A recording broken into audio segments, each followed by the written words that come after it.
Hola, bienvenidos una vez más todos, mis queridos amigos y aplicantes del método de conciencia. En el video anterior vimos cómo se forma un pensamiento a través de ese intercambio de información entre el externo y el interno. En un resumen, viene siendo que a través de nuestros sentidos pasamos al siguiente nivel, que es la percepción. A través de los sentidos percibimos el externo y eso nos lleva al siguiente nivel. Así que tenemos el externo, los sentidos, la percepción, la sensación, la emoción, el pensamiento. Hasta ahí llegamos cómo se forma un pensamiento. Después de un pensamiento, ese pensamiento dijimos que nos puede llevar a dos lados, hacia el pasado o hacia el futuro. De cualquier manera, un pensamiento es original. Cuando ese pensamiento se asocia a un recuerdo, que es un pensamiento anterior, eso nos genera un sentimiento. Ahora ya estamos llegando al nivel del sentimiento. Así es como se forma un sentimiento, en la asociación de un pensamiento original, en esencia hacia un recuerdo, pero más que hacia la información de un recuerdo es hacia la información de esa emoción que se nos quedó grabada. Una vez que llegamos al sentimiento, dependiendo del sentimiento, que podamos ir ahora hacia lo que vendría siendo la imaginación. La imaginación que a su vez, si el sentimiento era positivo, la imaginación será positiva y nos creará una motivación. Si el sentimiento era negativo, entonces nos llevará a un estado seguramente de tristeza o depresión, enojo. Ahí hay muchas formas en las que se puede manifestar un sentimiento negativo.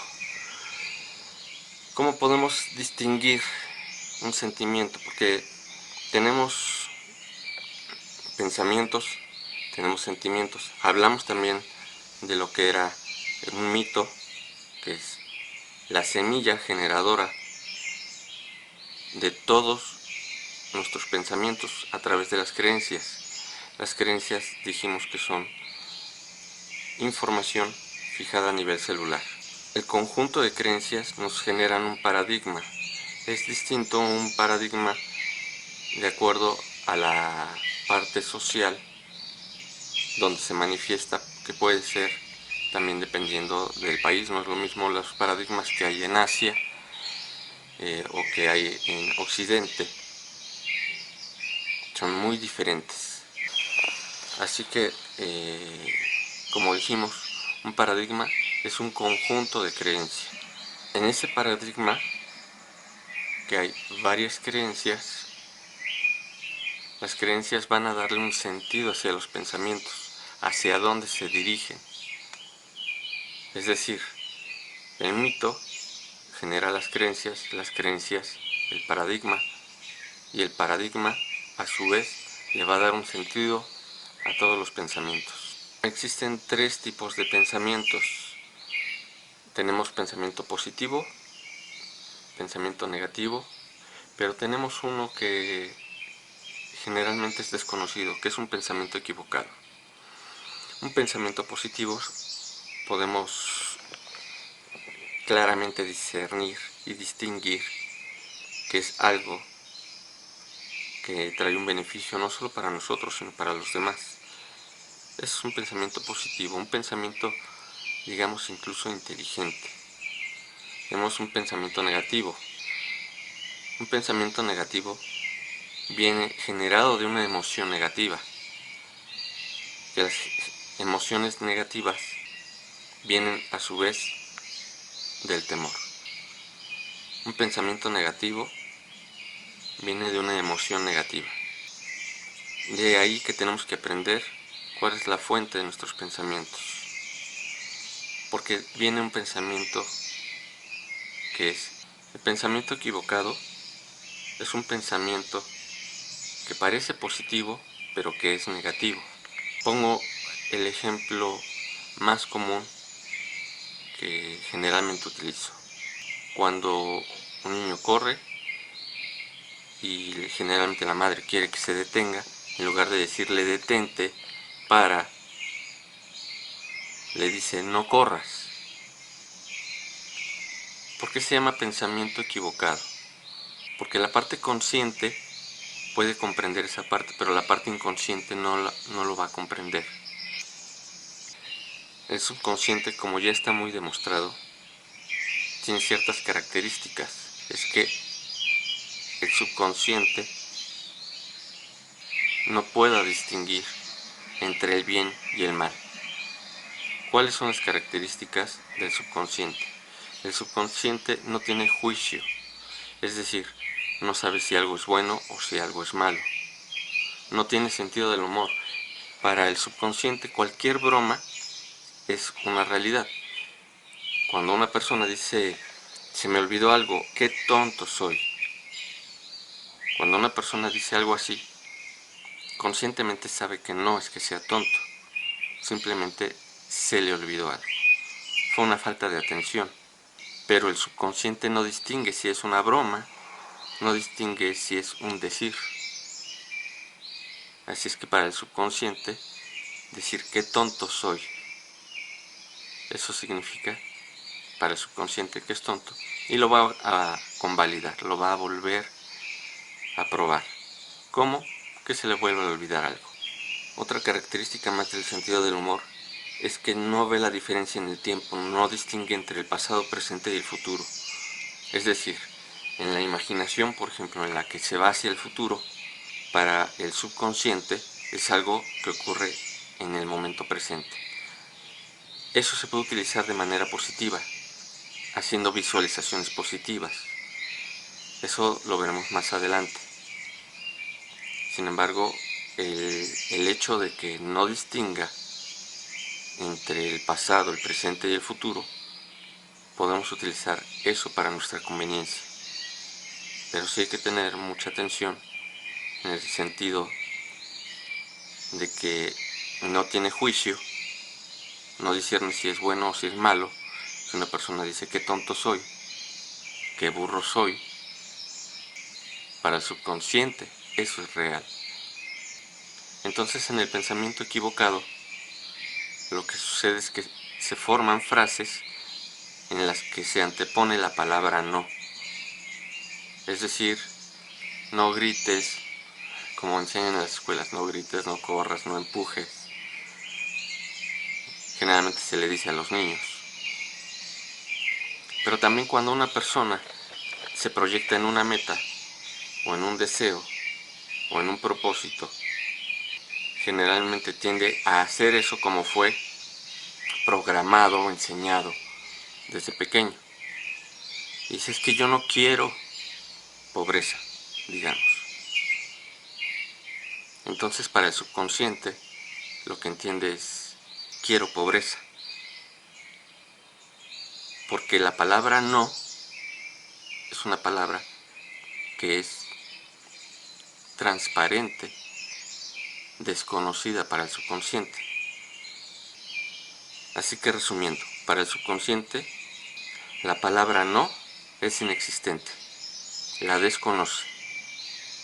Segundo, no tiene juicio, no discierne, no distingue entre si es bueno o es malo el pensamiento, simplemente obedece.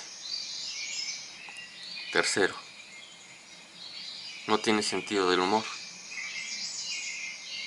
Eso quiere decir que si se dice de broma o si se dice de manera inconsciente, para el subconsciente es real. Y cuarta, no distingue entre el pasado, el presente y el futuro. Si a una persona se le dice que siempre ha sido un tonto, para el subconsciente eso implica todo el tiempo, el presente, el pasado y el futuro. Por eso tenemos que tener mucho cuidado con las palabras, porque son muy poderosas. En el video pasado vimos que la conciencia es diaria, propia y voluntaria. Es decir, es diaria, es todos los días, no solamente cuando se va a misa, no solamente cuando se va al retiro espiritual, no solamente cuando se va a hacer una meditación.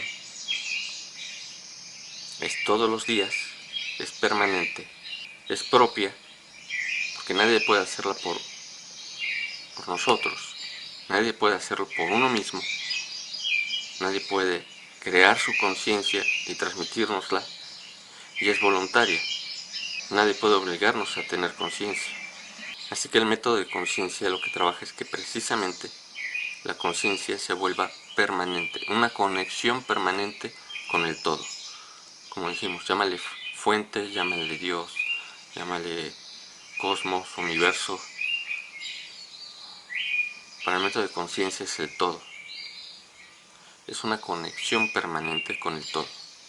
Hablamos también de lo que es la metacognición, que es el principio básico para la conciencia, es darse cuenta de lo que uno está pensando, es estar consciente de lo que uno está pensando.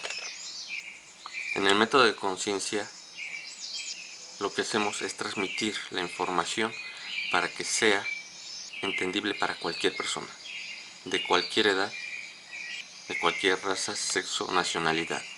En el método de conciencia transmitimos esta información para que sea comprensible para cualquier persona. Por eso evitamos hablar de cuestiones más técnicas, eso quizás se vea en módulos más avanzados.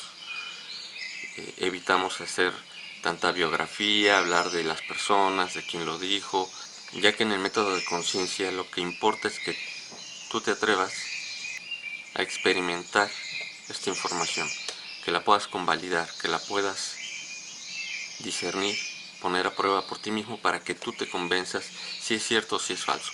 Si es verdad, utilízalo. Si no te funciona, no lo ocupes. Pero dice el dicho, el nivel más alto de ignorancia es cuando se rechaza algo que no se conoce. Así que si algo no se pone a prueba y se rechaza desde un inicio, eso se llama ignorancia, porque precisamente lo que hace es ignorar. De ahí viene la ignorancia. Un ignorante es una persona que simplemente ignora esa información. Una vez que hemos comprendido lo que es la metacognición, que es esa autoobservación, poder discernir conscientemente ese pensamiento que tenemos, ahora podemos distinguir si es un pensamiento positivo, negativo o equivocado. Esto es muy importante porque podemos observar el pensamiento que estamos teniendo, pero ¿cómo saber si ese pensamiento nos acerca a la realidad que queremos? Hablamos de que la realidad es abstracta, es íntima. La realidad para una persona es distinta que para otra. La verdad es concreta. Si está lloviendo, está lloviendo. Si hace sol, hace sol. Si es de noche, es de noche. Esa es la verdad, es concreta. Pero la realidad para la persona, el cómo interpreta eso, es abstracto y es íntimo. Ahora, mediante la metacognición, que es el darse cuenta de lo que estamos pensando, ahora tenemos que distinguir el tipo de pensamiento que es. Volvemos a decir, pensamiento positivo, negativo o equivocado. Equivocado siempre antepone la palabra no a un verbo. Por eso es equivocado, porque el subconsciente ignora la palabra no. Entonces, cuando una persona no quiere algo, no quiere, no verbo. Es un pensamiento equivocado. No le está dando el enfoque a lo que sí quiere. En lugar de pensar no quiero, debería decir sí quiero. ¿O qué es lo que quiero?